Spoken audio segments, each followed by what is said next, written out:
Welcome to 60 Minutes with a Woman, the podcast where we sit down with remarkable women. In each episode, we dive into their journey, the challenges, the triumph, and the lessons that shape them. Get ready for raw conversations, inspiring stories, and actionable insights to fuel your own success. Tune in because every woman's story deserves to be heard.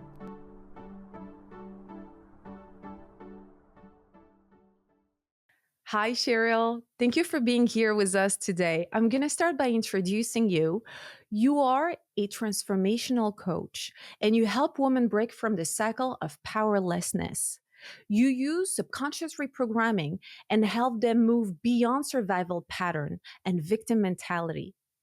So we're going to start by asking you a question to get to know the person behind the title. Can you tell us a little bit more about your upbringing? Yeah.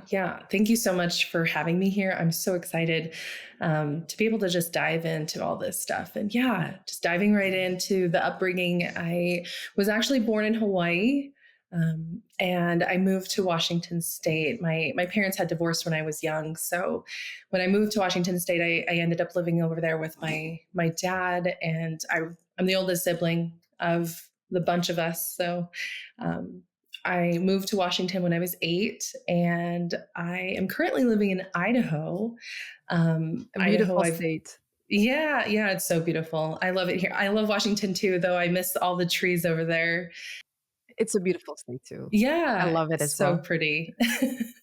I do remember when I moved from Hawaii to Washington, I was 8 years old. So part of that upbringing and learning for me was this huge culture shock at such a young age. And I had to grow up really quickly and learn about all the things in a new state, a new culture, a new, just everything, new dynamic, new relationships and everything. How did your background? You have a beautiful background. You, as you mentioned, you're half Hawaiian, and you grew up part of your childhood there. How did that shape your vision of life? It's completely different from the mainland. It is so different. Like I said, I mean, huge culture shock, and I had to relearn everything. I feel like I even had to relearn who I was as myself and my identity, and how I related to the world and how I related to people. And so as a girl, the younger version of myself, I saw my family and the people around me in the islands partaking of substances. So it's just really interesting that this dynamic is what it is on the islands. Um, but I felt really quickly as if I had to grow up too quickly, just being around, substance use and what that actually looked like in my That is lifestyle as a terrible. kid. Yes. Mhm. Yeah, it was tough for sure, and something that I'm still working with today. I knew then that I didn't want that lifestyle for myself, and I couldn't put those words to the thoughts that I had then or the feelings that I had then of discomfort. I couldn't say at that time that I knew I wanted different. But as I've grown, I can identify now that looking back at that version of myself, I knew I wanted different. I knew that I was uncomfortable in those types of situations. And I realize nowadays that the reason that they partook of the substances or lived this lifestyle was because of the value. I mean, being Hawaiian, there's so much value in enjoying life and having fun and having a laid back lifestyle, living on the islands. I mean, you think about paradise and when you think about Hawaiians, I think, well, this is what I think, that maybe you think about like a really tight knit family, and so I feel like the reason that they partook of this lifestyle was to have that fun, to be more laid back, to more of a recreation. And I do feel like it was learned behavior. No shame, of course, no shame on their choices and their lifestyle. Yeah, I want everybody to do what they want to do and what makes them feel good. But this is, again, just not something that I wanted to choose for myself because I saw where the path of substance use led to those people, for those people that were around me. It led to addiction. It led to suppressing their true self. It led to them running away from their own emotions and running away from who they actually are and who they want to be. And, I even witnessed abuse and being a part of that and growing up around that. And so I was able to quickly identify that this lifestyle was not what I wanted for myself. But I couldn't shake the feeling that I wanted more, I wanted depth in relationships. I wanted authenticity and integrity. And I had that deep sensation. Even I've always found myself as this wise soul. Like I've always felt that about myself.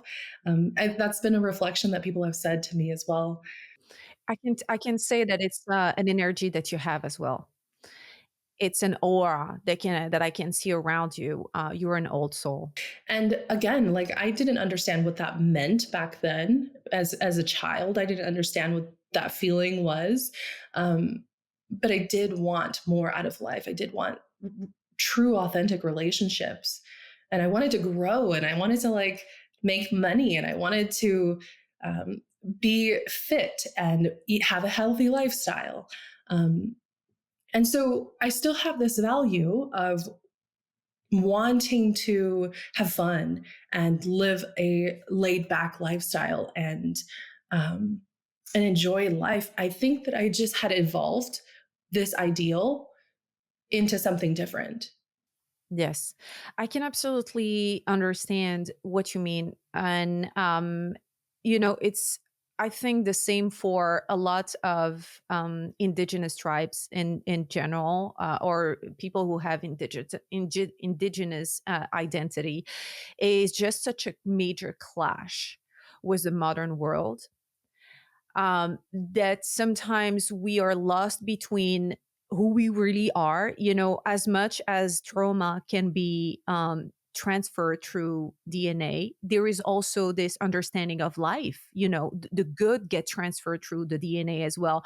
And when deep inside, that the modern world, it's not how you're supposed to live your life, sometimes this inner conflict ends up in people trying to find just a way to handle the pain, right? And handle the Mm-hmm. subconscious misunderstanding, lack of understanding, sorry, of what's going on out there, because it doesn't align with what's going on in here. So, we witnessed that. And I lived in Australia, and the Aboriginal tribes there go through the same thing. They go through the same thing in Papua Guinea. They go through the same thing across the globe. New Zealand. I went there too, and it's the same thing. And it's a little sad that we were not able to integrate with the modern society the true values of life. Being taking your time, enjoying nature, very simple things that the soul needs. So I absolutely understand how a child could look at both and think to herself, okay, I'm going to do things differently because this doesn't make sense. And there is a lot of suffering in what's going on. And I want to stay away from that. It's, I absolutely understand your point of view on it. It's and how did you what kind of career did you want growing up? Because I hear that you already had this mentality of knowing where you wanted to go in life. Did you always want to get into coaching? Did you think about doing something different maybe? So as a young kid, I was always this dreamer. I really was. I would just envision my life years out. And actually, I remember when I was in fifth grade, they had this goal setting activity that we did as a class, and I distinctively remember that because and I lived in Washington State at this time, so that's where the difference came in. Is I don't feel like I had gotten the support that I needed or the nurture that I needed in order to activate all these goals and visions for myself that I had in my life. So you felt that this question wasn't asked to you? No, not in my younger years, no. When I moved over to Washington State and the education system over there, that's when I started being asked those types of questions. And that was definitely the difference that I saw in the culture of being raised in a different way. Um, I think that I've identified that being raised in Hawaii, you just kind of I would have been raised in what my family was doing. I would have been like, those are normal activities and behaviors to do. And this is just what you do when you grow up. And so moving was such a good thing for me. And I'm so grateful for my parents for making that decision of moving to the mainland, where my mind was just blown open. As hard as it was to just totally adapt to a different culture, but I am grateful for being able to be nurtured in my mind and in my emotions and in so much more potential or opportunity that the islands don't have. Yes. I told you I traveled too, and I could see, even though I'm from Belgium, which is it's in Europe, and I'm from Brussels, which is a capital. So I was raised in, I'm a city girl originally. I still felt that my options were not open, and I still felt the same way, because sometimes this is what happens when you have, I think, um, it's just the environment you are in, but traveling or moving somewhere else really makes a difference. I'm glad you went through that process, because it's I think everybody should at some point live the place where they grew up or that they know, just so they can get to know something different. And the fact that you point out how they did not, unfortunately, Hawaii is not a place where we uplift and elevate children to do something different. It's an important point, because I didn't know about that. Mm. I didn't know that the school system or the mentalities were not, pushing children to do something different. That's why I love to have guests from different backgrounds. We really learn about each other in a deeper way that we would ever do. Like what you mentioned, was people just showing beaches and beautiful landscapes. It's quite amazing. And so when you got asked that question, where was your heart attracted? What was your heart attracted by? What kind of career path or just interest did you discover about yourself? Hmm.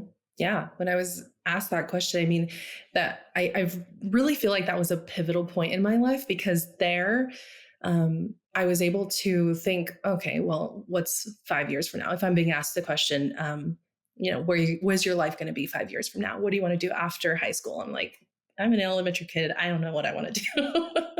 But as I've been able to, go through the process of elementary school and middle school, even going into high school, I really wanted to go into therapy, psychology. Yes. I really enjoyed just learning human behavior and watching people. I remember at such a young age, I remember just watching human behavior and questioning, why did people do the things that they did. I also remember when I was in high school, my grandma was taking college. So she was taking some college classes, working on her undergraduate degree. And she was asking me, and she was one of those pivotal pieces too in my life, of being able to ask me, what do I want to do? So I tossed around a bunch of ideas: radiology, architect, a teacher, That's just nice. so many options.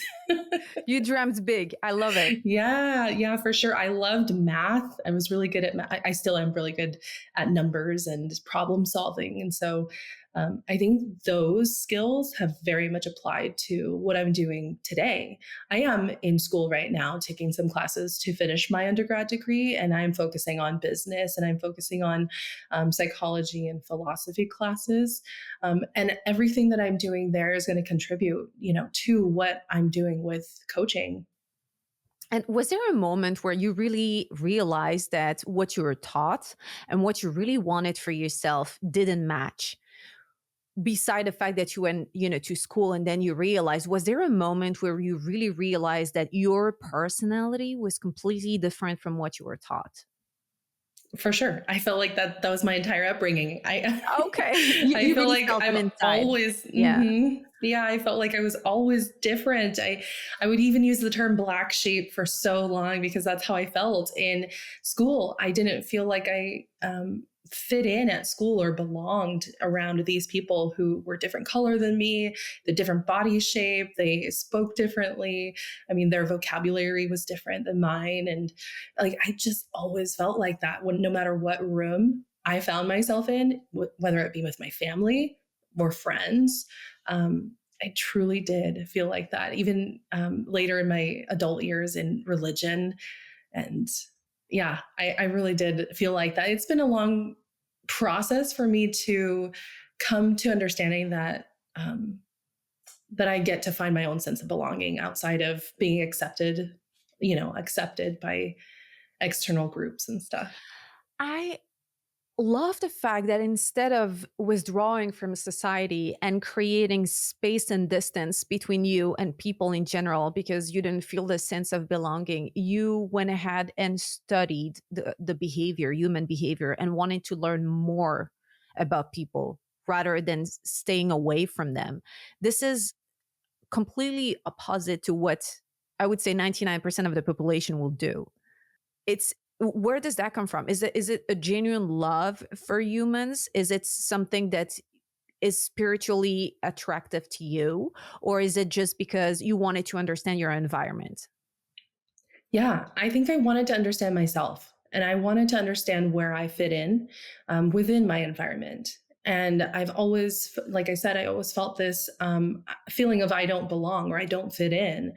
And it really wasn't until this most recent years that I've been able to discover for myself that it's not the fact that I don't fit in or I don't belong. It's the fact that I wasn't feeling fit in with myself. I didn't feel like I belonged within myself. And so there was that disconnection within me that I didn't know who I really was at my core.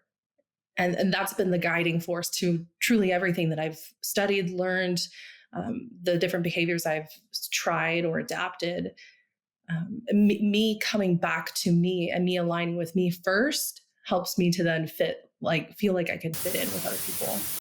It's incredible because do you know that some people take a lifetime to get to that conclusion? I understand. I can see you during the podcast laying, the path for explaining how you became a coach. It's Mm-hmm, it's literally a life story that you're telling us. Your vocation is literally the child of your own journey. mm-hmm. It's incredible. So tell us more about the coaching then. When did you realize that it was really the way to go? I know we discussed that, you and I, during our previous conversation, and it's a very powerful story. And I would love for the audience to hear it. Becoming a coach was a decision that I made after I removed myself from a relationship that was no longer loving, it was no longer supportive. And this decision for me to remove myself from this relationship, it wasn't like a light bulb moment. It was, for me, it was something that just built up over time. Experiences that built up over time that didn't make sense. Experiences that I continue to feel like they that I was being mistreated, that something wasn't fitting. I actually, so I started journaling in 2012. Got together in this relationship in 2010, but I started journaling in 2012. And I look back at my journals from that point, and it's so hard for me to look back at those journals because I wrote about how much I ached for happiness, for love, for, wanting to feel desired, and how angry and sad I was about the reality I was living at that time, and how I think my journaling process at that time was just how can I cope with what is going on around me? How can I learn to live with this mistreatment? How can I better live this lie? How can I brush this under the rug and put on a fake face, so that I can pretend to be happy? I can just make it okay, right? Does that make sense? It does. It sounds excruciating as well that you were mentally aware of what was going on and still. I know you're a mother as well, so you had to put up with a lot, not for the sake of you only, but for the sake of the children. So I can only imagine the kind of nightmare it must have been for you. Hmm. Yeah. And, the relationship on top of me already feeling so disconnected from who I truly was. I mean, there was just so many off balance pieces and facets going on that it was really hard. And again, it's still hard for me to go back and look at those journal entries of who I was and how heartbroken I was and how scared I was. In 2016, I started going to counseling, and for myself, just to learn like how to better understand myself, how to better understand life, and how to be more happy, how to be more confident. Those were my intentions at the time to start going to this counseling sessions. And I actually started going to a support group as well. And the support group was kind of like a Al-Anon group where women were gathering because they wanted support to support their loved ones who were going through addiction. And so I started going through this support group, and that was so nice to be able to rub shoulders with women who were going through, unfortunately, traumatic situations and heartbreaking situations. But it felt nice to feel like I was not the only one. And and I was talking about things and trying to find resolution for my life. And um, I had gone through ideas of, okay, well, what if we tried couples counseling, right? And so I Oh, so you initiated this. brought the solution back with you home.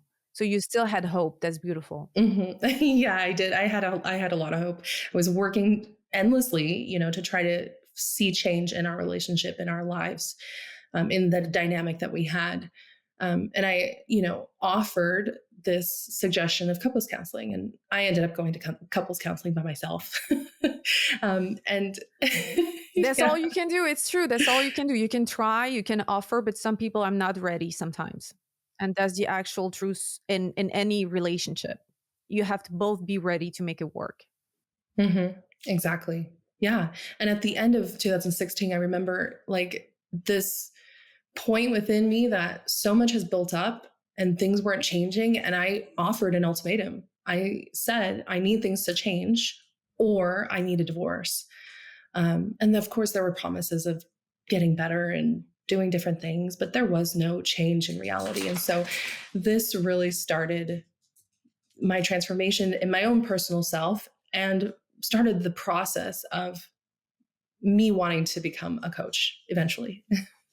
So you went through with the divorce and you started your life with your 4 children on your own and a business, a coaching business. That was a major move. Yeah. Yeah. How did it go for you? It must have been a world of obstacles, and yet I know you took on the challenge, and you knew this was the way to go, and it made you happy. Yeah, for sure. You know, anytime somebody asks me a question like that, I just want to say you do it. Like you just pull out your bootstraps and you just do it because, if I have lives that are dependent on me, there's nothing that's going to stand in the way of me and taking care of them. I think that I've made that. So I had a baby at 17. She's my oldest now. She's 15.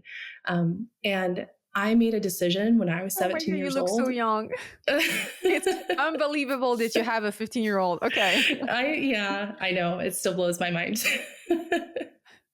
At least you get to share very important, I mean, have important conversation with her because you remember your closing age. So you still can um, remember what it felt like at some points, during teenage years, and how it is to become a woman and to question the world. And sometimes, especially nowadays, which is completely fine, but mothers have children maybe later on in life, so there is way more stability and financial support, but the disconnect might be a little bigger because the experience and the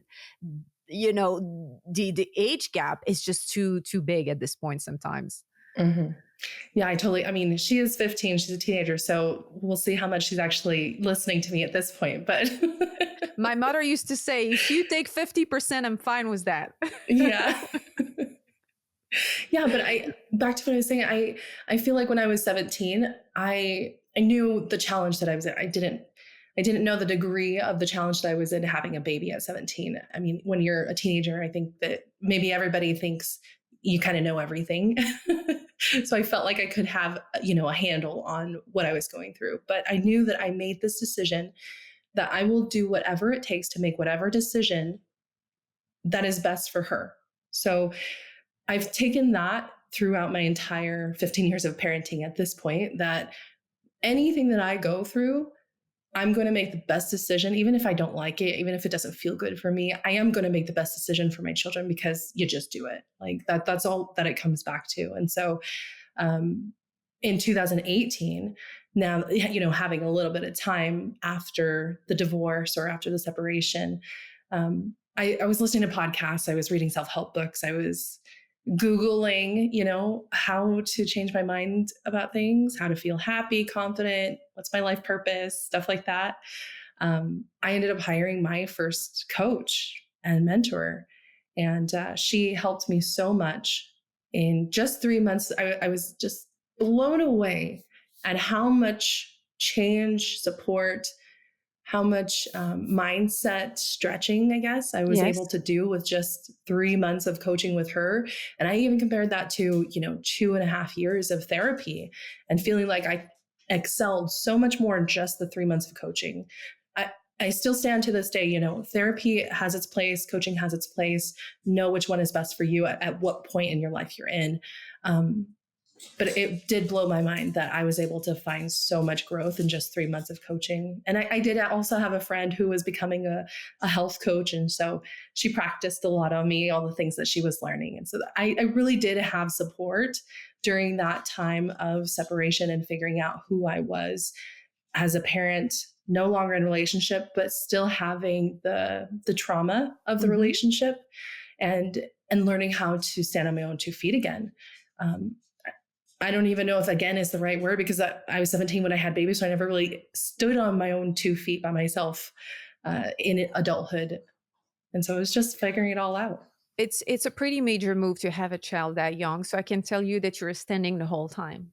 And it's no easy task. And you might not see it through your own eyes and your own lens, but it's an incredible work.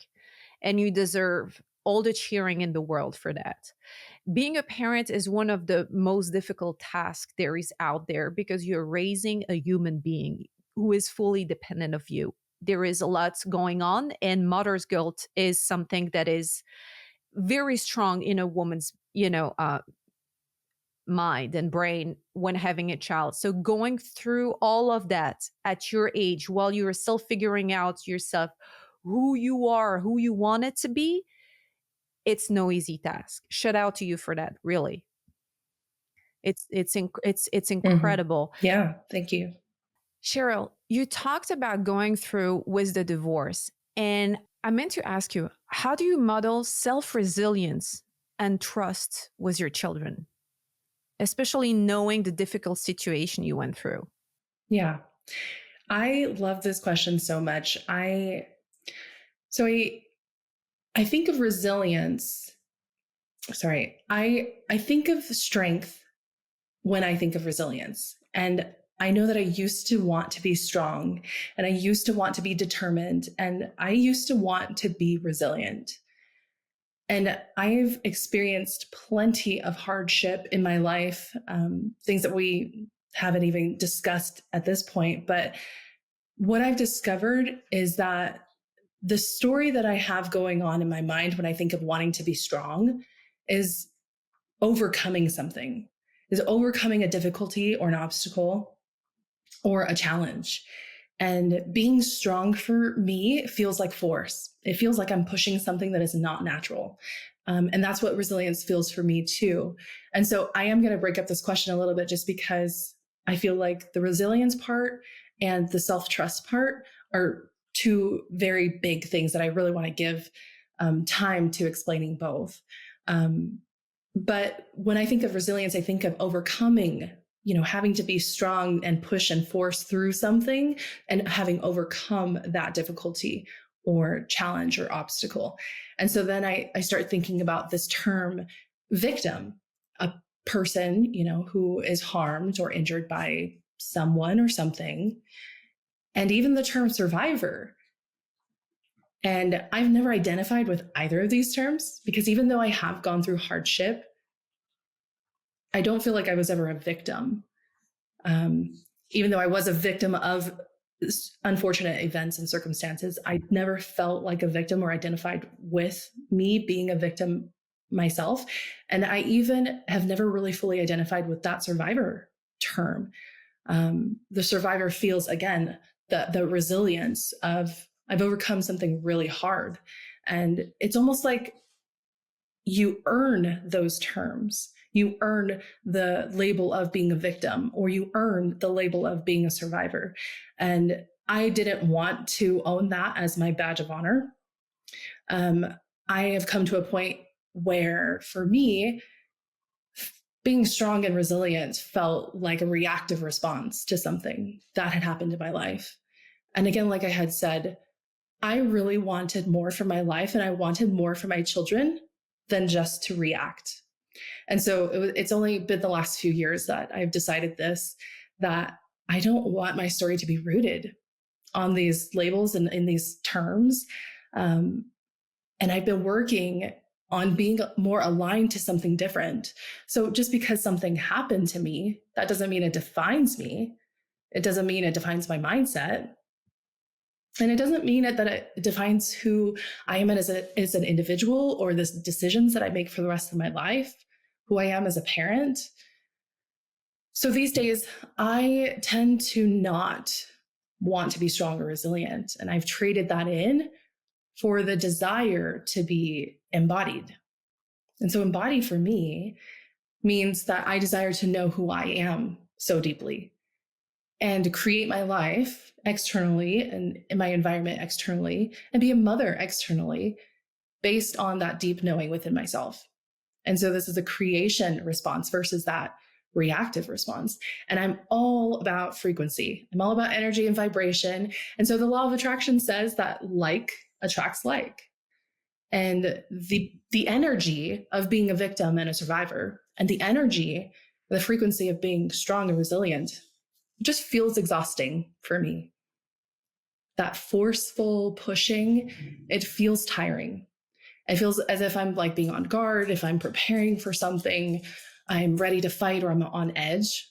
But because I know I have choice, I choose nowadays and every day to practice living my life matching the energy of the life that I want to live. And so I want to feel more relaxed and calm and playful and joyful and, this blissful energy. And I want to attract experiences in my life that match that frequency rather than the pushing, the force, the strong, resilient. So before I go into the self-trust portion, do you have anything on that? No, I love it because it's I understand the label. It's important sometimes to name certain steps of your life so you understand them. I appreciate your intake on this because it really allows people to break free from thinking this is all they are. This is what you've been talking about now, about this is what I understood from what you shared.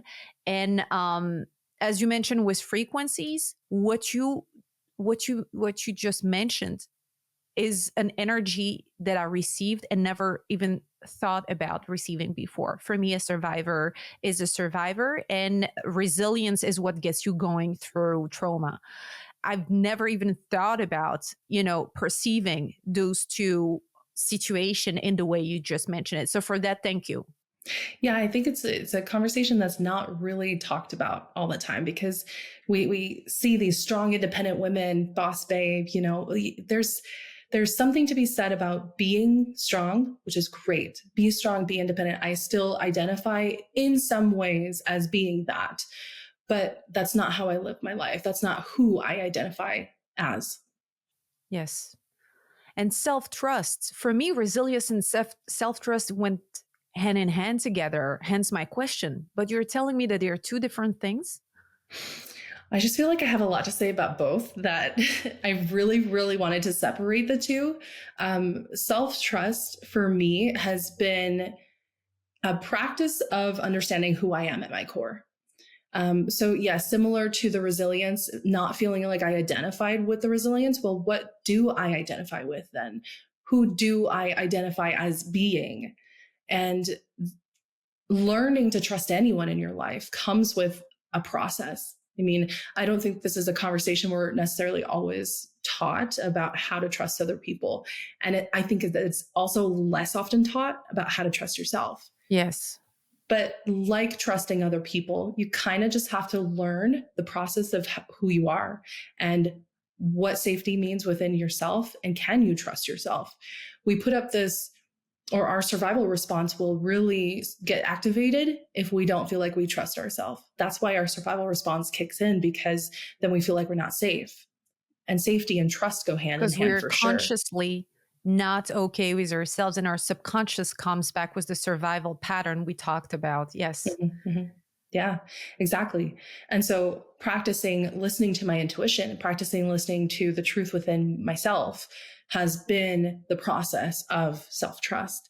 And even the tiniest daily decisions like what am I going to eat or which route should I drive to get to my destination? I mean, there's a tiny intuitive gut instinct, we can call it, or intuition that I listen to it. I ask it questions. I listen to it. And this is practicing that self trust in the tiniest ways so that I build the safety with the intuition. I'm building my own perceived safety with my inner knowing. Um, and self trust, it's such a practice skill. And it is a skill. Um, I grew up being instilled with the mentality of my way or the highway type conversations. And so it was ingrained in me to be a people pleaser and to adapt to any situation I was in so that I could keep the peace and Yes. not be a burden. And it's taken me so many years to get to where I am right now with my level of self trust. And I still have so much, practice to go and to learn so many different things. And there's been a lot of unlearning, and I'm still learning to unlearn all the things that I've been taught. I'll give you a story, an example. There was a time just a couple of years ago, I would say maybe even just 2 years ago, where I went to a coffee shop and I ordered a drink. When I was given my drink, it was the wrong order. And my partner at the time, he was so nonchalant about it. It was just casual, like, oh, let's just go tell him the drink is wrong. And me, I was panicking and freaking out. I was like, no, I can't be a burden. Like, it's okay. I can make this okay. And so that again was just a feedback for me that I still had more, more to unlearn of me being a burden, right? Yes. And so going back to how do I teach my kids this? I initiate plenty of conversations with them. This has been one of the most important things in my parenting in what I do with them, but initiating conversations with them that are stemmed in curiosity, because I want them to discover who they are at their core. I will not always be there in their lives through things that they go through. They're going to go through hard stuff. And in their very young years, how can I help them develop this level of self trust so that when they go through things in life, that they can trust themselves to handle the situation, that they know their inner knowing because they've practiced having conversations with their own self, or I've asked them, what do you want? Or that self, initiating that self inquiry and teaching them how to do that, knowing that they understand their intuition. That skill is going to go with them for the rest of their lives. And they're going to be able to understand what answer is right for them. So it's not Yes. me telling them what answer is right or telling them what to do. Um, my job is to truly help them understand the process of their own self discovery. And that in itself leads to them building this safety with themselves and this self trust. And so when you know yourself so deeply, this goes for anyone, and you practice making decisions that's in accordance with that knowing, that in itself is going to build your level of self trust. And again, that's how you build trust with anyone else too. You take the process and the time to learn who they are, learn what the boundaries are, and all of this is trial and error just to feel safety within your relationship with others, but also with yourself. There was a powerful message, and your children are very lucky to have you. I wish everybody could understand, especially a little more back in the days where you mentioned that you didn't want to be a burden. There's a lot of us going through that, being people pleasers, and whereas it was part of disciplining your children maybe before. Um, they never realized how much of a handicap it was going to become during adulthood. So that was wonderful. Thank you for sharing that. Yes, of course. Yeah, it's so important, and I think this is the work that I do with other people too, is helping them identify who they are at their core, because like, again, it's not a conversation that is had within families. It's not something that we're taught to do, to trust ourselves. We're taught Mhm. to live by society standards, and so when you break the mold of that and break free from that and learn who you are at your core, you can start living unconventionally. You can start living in a way that's true for you. It's incredible. And the other thing is, you mentioned something that is now kind of not bothering me, but just caught my attention. You mentioned that therapy, books, and other type of self help when you decide to change your life is not always the way to go. And then coaching might be something more powerful and more succinct, right? Propelling you into who you want to become faster. Can you tell me more about this? It's the first time I hear it, actually. Yeah, yeah, it's so true. And I was really taken back from the difference between the two. So, therapy, what I've discovered is really diving into your past, doing a lot of talking through things, and slowly being able to understand and accept yourself, receive advice from this therapist and counselor who is trained in different modalities. And coaching, on the other hand, is something that is more future focused, something that is, okay, what's your goal? How can we break that down into very tangible steps and start working our way to you achieving that? For me, coaching is something where I'm not always giving advice. I listen a lot more than I give advice. I hold a safe space because that's super important for anybody to feel safe just divulging their personal information. Hmm. But holding a super safe space is really important, I guess, in both therapy and coaching. But I really like the coaching aspect of things because there are multiple modalities oftentimes that are happening in coaching spaces that can help you with your mindset or help you with your nervous system regulation, or somatics or mindfulness, so that you can get to where you want to go, because there are multiple blocks that happen within us, whereas therapy, I found, is just kind of talking through it until you feel better about making the next move. And that's only that I've what I've discovered, personally, with therapy versus coaching. And I've met with several therapists, and I've met with several coaches who have both supported me. And again, both are so supportive on different points of somebody's journey. But I got to a place where 2.5 years of just talking, I wasn't going anywhere anymore. And understanding that, okay, maybe I'll just try out coaching. I know that this is an option. So I experimented with it. I tried it out, and I got to a place where I was truly blown away. That 3 months took me a lot farther in my life moving forward than therapy did. You know what I love about your practice, and this is during the conversation we had, you and I, is that you pinpointed the fact that people needed to take accountability, and you pinpointed also the victim mindset. Those are two terms that are not often, first of all, used in general, but also not used together. What drew you to understanding that this is really what needed to be worked on in order to progress? Mhm. Yeah. So the accountability portion, um, I feel like when I work with clients, at the end of a session, I will leave them with a simple action plan. And at the beginning of the next session, I will check in with them about, okay, well, how did these steps or how did these actions go for you this week, or however long in between those sessions are? Of course, life happens. And sometimes those action steps that we developed together on one session are not actually what they needed.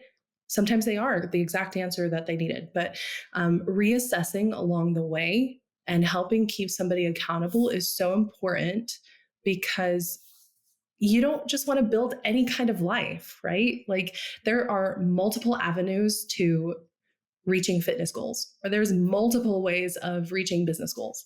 There's Mhm. multiple ways of processing emotionally. There's multiple ways to relationships. But what is your way? Identifying your process that works for you is what's super important to me, because I don't want to just give you any sort of guideline or any sort of, here, stick to this diet plan or stick to this. It's a customizable program for each client. Yes. So it's so important to be customizable, because again, what's going to work for me is not going to work for you, and it's not going to work for the next person. And so understanding, okay, well, have you tried this before? Well, maybe let's try it. And then coming back the next week to, did that work for you?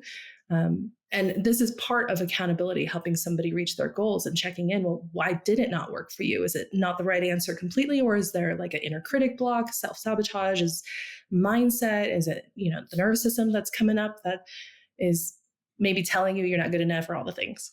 So you confront your clients into finding out if they are the reason why things are not changing the way they should. Yeah. And oftentimes, how many, like, it's true. I stand in my own way so much. But when you are so close to a situation, when you're so close to yourself and your current environment and reality, I mean, are you really going to tell yourself the truth all the time? No, not in my case. It takes somebody else to be able to step in and say, wait, isn't that what you said you wanted, not this? Or helping you identify where you're being stuck. It's actually, I think that the problem is also that, like you mentioned, people don't realize it, don't know where it comes from. So, this is where I like also the fact that you integrate the nervous system technique, where you get people to realize, yeah, tell us more about it. There you go. Because I don't want to have my own version of it. There are multiple versions of it out there, but what is your version of that? Yeah. So when it comes to nervous system regulation, for me and the work that I do, mindset work is always so important. We are constantly telling ourselves a narrative, right? We constantly have thoughts and stories in our head that we tell ourselves, and those thoughts become subconscious. So they are just like an audio recorder. There's something on the back that is just playing over and over without you actually knowing. And so when it comes to mindset work is really important to be able to consciously reprogram what's in the subconscious, what's stuck back there. And then nervous system regulation, because our brain and our body are connected, our brain stems into our nervous system. And it goes into our fight or flight mode and all this stuff. Because our subconscious mind and our nervous system are connected, our subconscious mind is always telling our body whether something is safe or not. And so, of course, this was a beautiful and helpful thing to have when we were back in the days, in caveman days or whatever, where we actually had to know if there was an animal around the corner, or if the berries that are there, if they're poisonous or not. If this person, if this person was a safe person, or was it a threat to us? And so our body has intuitive instincts that once a stimulus comes into our reality or in our space, in our environment, our body gives us warning signals of like, this feels safe, this doesn't feel safe. So, trauma is actually a survival technique. Totally. And so our body responds the same way, not just to our environment, but also the subconscious mind. So these ideas, thoughts, goals we might be having, like, I'll just give an example. Like, I'm working right now on my public speaking skills, and that still feels like a threat to me. And so my body is wired to feel like this idea of me going out in public speaking feels like a threat. So my body will panic, my body will shut down, my body will do whatever it needs to do to keep me away from that threatening environment. And nervous system regulation is the process of calming the body, so that your new ideas and your new thoughts that we are repatterning and reprogramming can feel safe. So you're saying that when people are afraid of something, and let's go back to the example of the public speaking, it's not being afraid of being judged. It's being afraid because we don't feel safe in that space. It could be the thought of fear of being judged, because the fear of being judged is not feeling safe. So maybe something happened in that person's lifetime where they were judged and they felt so much shame. And so now they're just repeating that same cycle of feeling shame immediately before even going to that public speaking event. And does that relate to having a victim mindset, or does that relate, or a victim mindset is something completely different? I would say that they relate. So when it comes to victim mindset, victim mentality, I'll explain it like this. I I was recently working with some clients just over the last few weeks, and a common theme came up with them. They were saying things like they had to accept life the way that it was, or they had to learn how to cope with and tolerate someone else's mistreatment. And so, yes, in this fashion, they have learned to a degree that they needed to adapt to the environment that they were in. And that's the nervous system regulation. That's even if something is not safe, but it feels familiar, let's say a toxic relationship.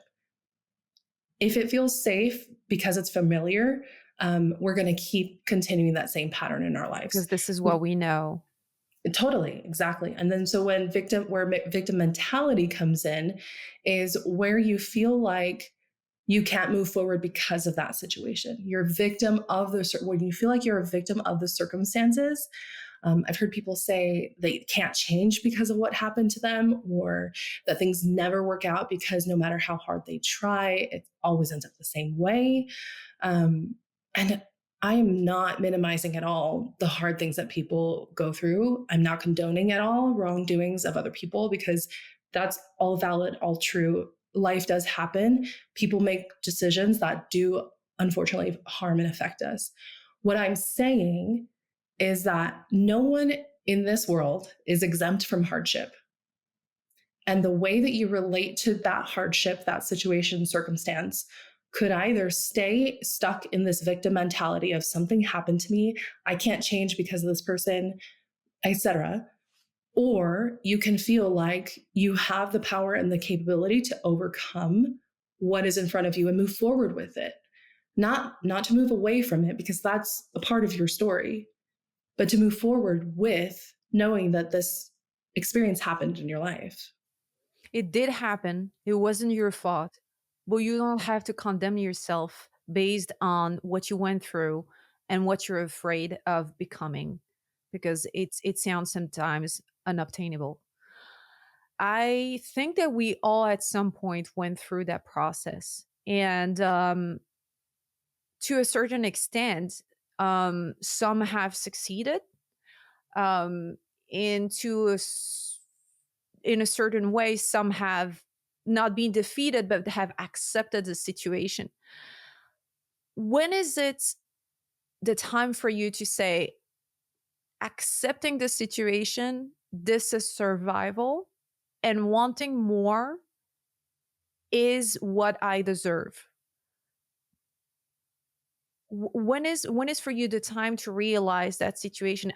The reason why I'm asking you this question is, I'm just going to take the example of, for example, all right, me, for example, trying to achieve financial freedom, and working hard, but then sometimes feeling like there is something missing, mainly, some sort of human connection, some sort of just social interaction that makes sense spiritually.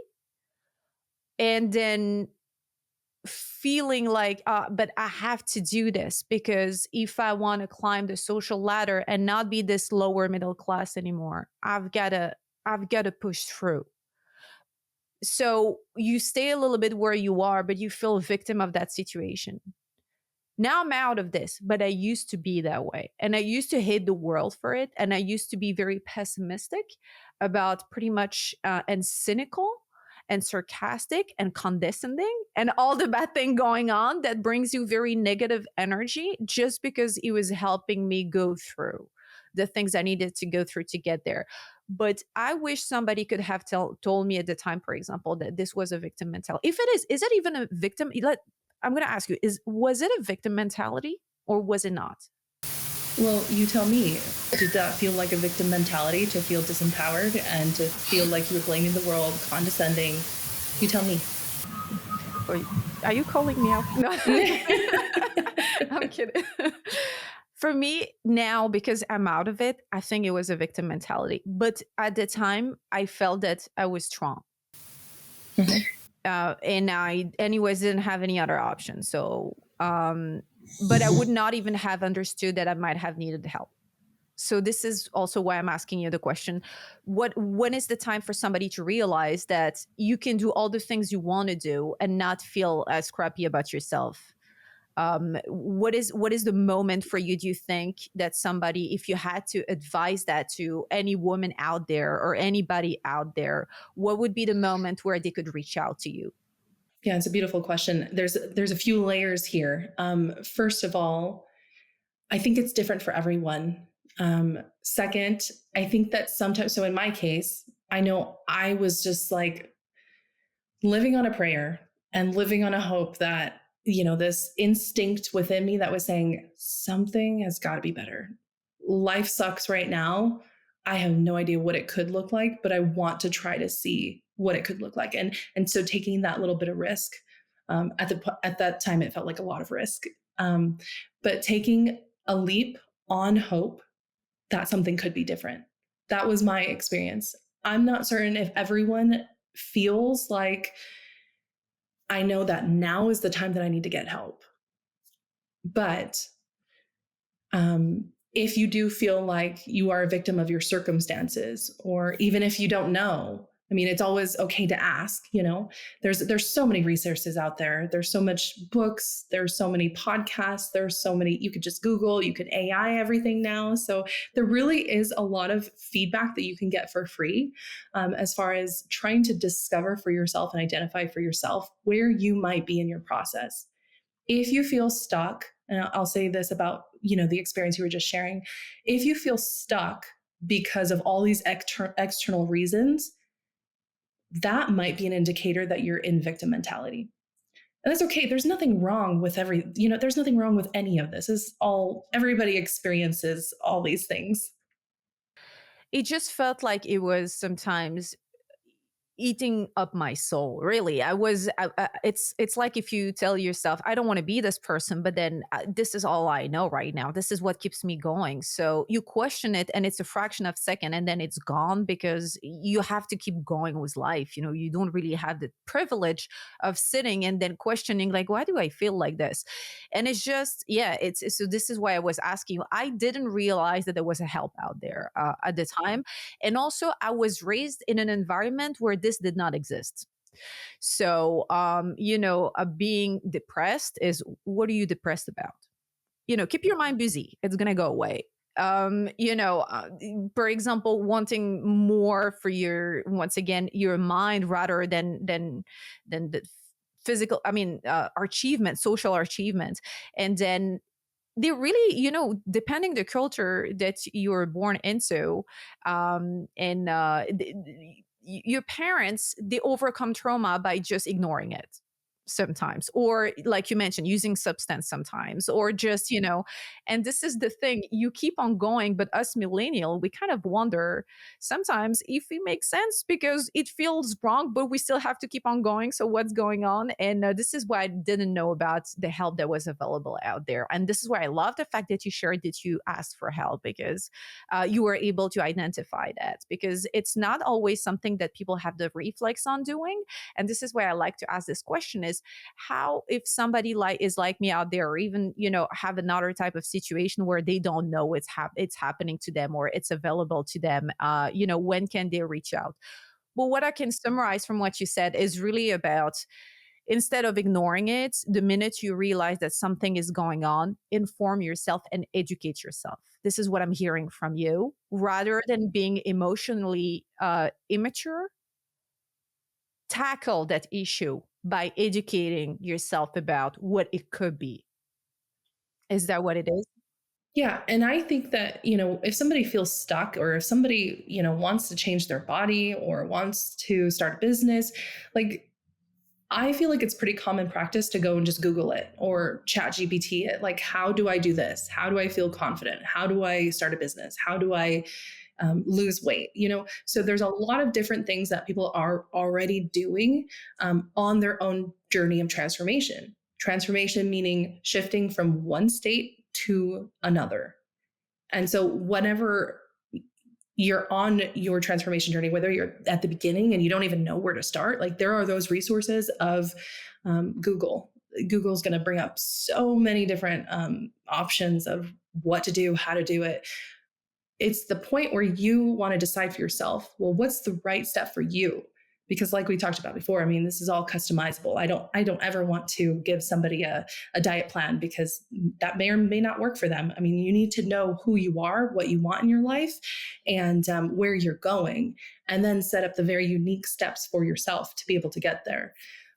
There are people that I've worked with who have been farther along on their journey. I mean, I've worked with both ends. So the woman who is just starting out, doesn't know where to start, feels like life is chaotic, feels in crisis, stuff like that. And then on the other end, where this woman who has made significant changes in her life and feels really good, feels like she has a good self-care practice, feels like she has, she's done therapy, she has self-help books that she can always refer back to, but something might still be off. A lot of times what is off is that nervous system regulation, because you can work so much on your mind and have a lot of the information, but not know how to implement it or integrate it into your body and actually know how to live it. And so, though, there's just a lot of variances on people on their different journeys. So, subconscious reprogramming and nervous system regulation, along with coaching, help people achieve empowerment. Basically, this is how you work with your clients. What is a typical program with you? You mentioned 3 months earlier with a previous coach. What does it look like to work with you? I always start out with a free consult. Now, free consults for me are so important because this is the time where I'm actually getting to know who you are. I'm diving into your world. What are your goals? What are your desires in life? Where are your obstacles? Do you have any pressing issues right now? Do you want just like a fine tune of something in your life? And I want everyone who has a consult with me to walk away feeling a sense of clarity, feeling a sense of relief, feeling a sense of knowing what they want to do with their life moving forward. And I want to provide as much value as possible during those times, even if somebody doesn't work with me. That's totally okay. But this consult is to determine if you are a right fit for me to work with me, and if I am a right fit to work with you. It's you mentioned even if they don't want to work with you, and this is what the podcast is all about. The listeners often hear me talking about a village. This is really what we are trying to build here, a village for any woman who is out there and feel connected to your power and your dedication of helping others, can connect with you and work with you. This is the kind of environment, sorry, we're creating here. It's for people who sometimes go online and don't know exactly who to reach out to, or don't know exactly, what is the difference between this life coach and another life coach, because there is a lot of information out there, is now able to know who you are on a human level and how true to your work you are, and how much you are going to dedicate once again, yourself to helping them. And I think you really made your point into through sharing your life experiences, making us understand that this is something you've been through, and this is a deep understanding of that you have, that sets you apart literally from other life coaches, um, that is going to help them, because you've been through the same thing. You've been through things that are very, deep and demanding, and at the same time you were able to get out of there, educate yourself. And I know that even if you work with people, what is going to happen is, like you mentioned, it's customizable, but whatever happens is that you're going to educate yourself on how to help them better if you don't know it yet. This is what I perceived from you. Mm-hmm. Yeah, very much. Now I have a last question for you. What would you recommend to your younger self? It's such a beautiful question. I think that if I were to tell my younger self one thing, and this goes for anybody who's listening as well, you don't have to earn your worth by proving anything. You don't have to earn your worth by proving that you're good enough. Even if in your messiest state of yourself, your life, you are enough. And that sounds very cliched to say. I don't even like saying that statement, but there's so much depth to it if you really think about it, because you are more than who you think you are externally. There is a knowing and a deepness within the fiber of your beings, within your bones. There's a soul truth that you can trust. And that truth is not something that needs to be proved at all. That truth innately has its own worth. And feeling the need to prove that we're the worth of you is all of these stories and all of these thoughts that we have that we're not good enough and that I'm too sensitive. And if we can just breathe through those things, I feel like we can connect a little bit deeper to that truth, and to feel like you have that sense of worth again, connect to that sense of worth. I love the message. It's beautiful. Thank you so much for coming today and sitting with us and sharing your wisdom and your knowledge and your story. It was a very powerful moment. And once again, I'm going to repeat, but if you want to connect with Sheryl, you will get to see all the links and the description how to reach out to her in the description down below. And don't hesitate, please. Even you mentioned that you do free consultation, right? The first Yes, one is free. yes. It So is. take the shot and see how far it can get you. Thank you so Mm-hmm. much. Thank you for being here Oh, today. thank you. I'm so happy to be here. Awesome. Thanks. Thank you. And that brings us to the end of today's episode. Until next time, stay bold, stay brilliant, and keep building your own success story. If you loved what you heard, be sure to subscribe, leave a comment, and share this episode with someone who needs to hear it.